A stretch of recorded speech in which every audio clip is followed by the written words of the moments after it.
In this video, we are going to cover the trades that we took last week on the FOTSI strategy. Now, these are all posted before I take them on my Telegram, Discord, and I also post them on X. So I'll put the links to those platforms in the description below, and I'll show you the timestamps as well. So if we come back here, we can see that euro was clearly in an oversold position and the US dollar was up here as well. So we were really a good distance between these. You can see that euro reached as far down as minus 69 and the US dollar was way up here at 66. So we thought this would revert. So if we come down here and also look at some indicators that we look at, so you can see here the RSI is, it's in an oversold. This blue line here aligns where I took the trade, where the FOTSI was, and it lined right through where we were at in the RSI as well. And as you can see, RSI is basically just coming out of an oversold position, and it's actually coming into the re-entry, which is what we always want to see. We want to always see it re-entering. You can see here it's re-entering above this 30 level, and it's in an upward kind of trend. And then if you look at our cumulative delta, you can see it's also in an upward trend. And the last indicator we use here at the bottom is our momentum, and we can see the momentum is above 25. So what happened here and why this trade didn't go according to plan was very simple. Donald Trump was in the UK earlier this week, and I don't know what he was tweeting or what he was saying, but it obviously wasn't good news for the Eurozone, which just continued to plummet. So this trade never worked out.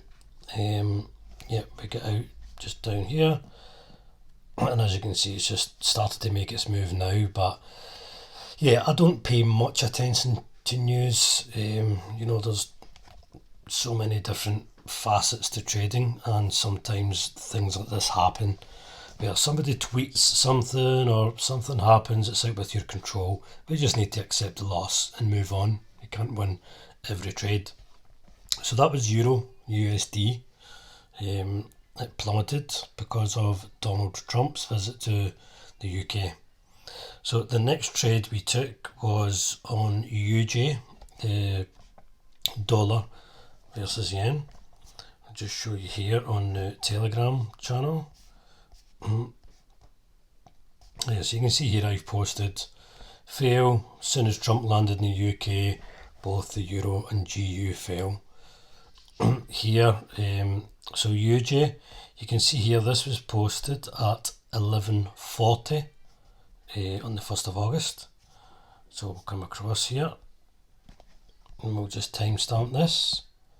So you can see there's 11. We'll actually take it down to 15 minutes. So you can see there I entered 10 minutes after that post, and it just came slightly up and then plummeted down. Why did we take this trade? So if we look at FOTSI again, the indicator here, we can see that the JPY is above this zone, and we can see that the US dollar is below this zone.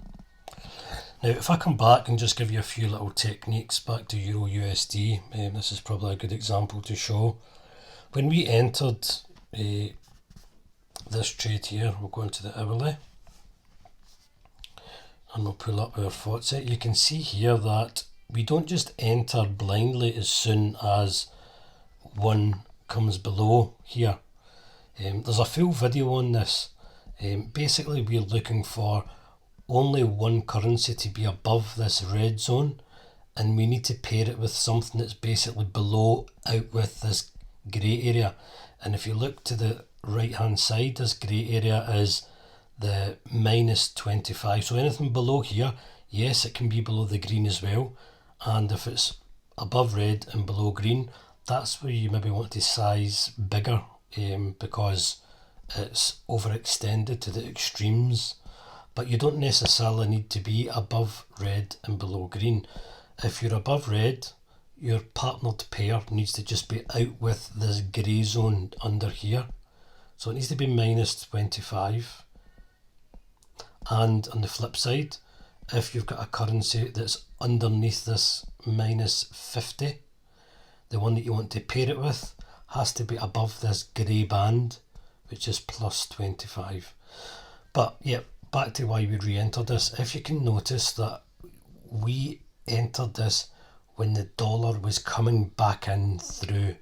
So we didn't just enter as soon as we went above, because there's still momentum here, as we can see in the momentum indicator at the very bottom of the screen. And then if you look down here, this one was coming through here as well. Now it's very nuanced, this indicator, and you'll get to understand it the more you use it. For example, this could have been an entry here just when this started to change angle and it started an upward trajectory. That's maybe a signal to take a position. You don't want to take a position when you're down here and it's coming down like this, because it could just come down further. You need to wait until the angle of this line faces up, or indeed you come back through.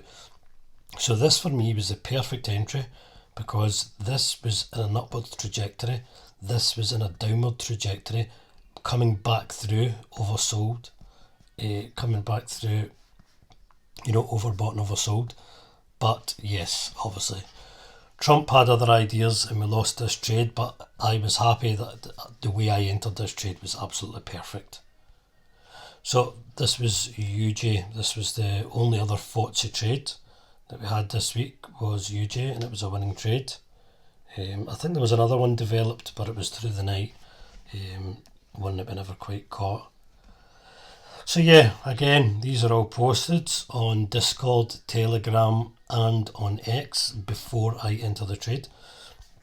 As you can see, here's something I've been working on as well that I'm going to release videos on soon. This is another strategy that I've been working on, and I've been back testing it. It really works good. I'm just trying to filter out certain pairs that it doesn't perform well on, and there's a lot of data to collect, because for example Great British Pound, New Zealand Dollar performs better at a certain session, a certain time of day, and for example Euro, Great British Pound will perform differently. So you need to find out what's best for each session, for each pair, what session's best and what time frame is best. So I've been doing this work for 9 months now, and the results you see in front of you here are basically 30 days worth of data. This is 30 days profit, 30 days profit. So we'll release this hopefully at the end of this year. I don't like releasing strategies until I've totally tested everything, and then I can advise on what pairs to trade it on and what times. Yep, so there was our one that we posted a couple of hours later, just time stamping it saying hope everyone took this trade, a nice move on UJ. So that was a win and a loss this week in FOTSI. If you just come back to here, so we had a nice 61 win on UJ, and on this was a 1.7 that we lost. So again, I will make another video next week on the FOTSI results. Until then, please stay safe.